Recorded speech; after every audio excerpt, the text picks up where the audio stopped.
मी ऋषिकेश सूर्यवंशी. व्हिडिओसाठी नवीन कंटेंट पाहिजे, त्यामुळे धारेश्वरला निघालोय. डोंगरात गेल्यावर कोणतरी धरल, त्यामुळे तुषारला सोबत घेऊन निघालोय. अडाणी पोरासनी म्हणतात गंड, ऊन लयच लागतंय.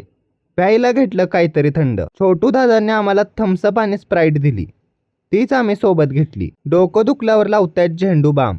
धारेश्वरला चाललंय रस्त्याचं काम. मित्रांनो, तुम्ही जर या ठिकाणी आलात तर इथं फोटोशूटसाठी नक्की थांबा. जुना पिक्चर आहे हाथी मेरे साथी. रोडवरच होती प्रचंड प्रमाणात माती. फायनली मंदिराकडे जाण्यासाठी वळालो, पण रोडवर गाडीच आपटली. तिथंच गाडी पडली आमची. बेकार तुषार गाडी रस्त्यावर पडली आणि जोरात रडायला लागली. तिला शांत करून पुढे निघालो. आयुष्यात अशा गोष्टी घडत राहतात. प्रवास सुरू केला आणि धारेश्वरमध्ये पोचलो. वड्यासोबत खात्यात पाव. मंदिरातली माकडं झाल्यात लयच आगाव. आज इथं कोणच नव्हतं. गेट उघडला, आतमध्येच प्रवेश केला. मित्रांनो, पुढं काय झालं हे पार्ट 2 मध्ये बघा.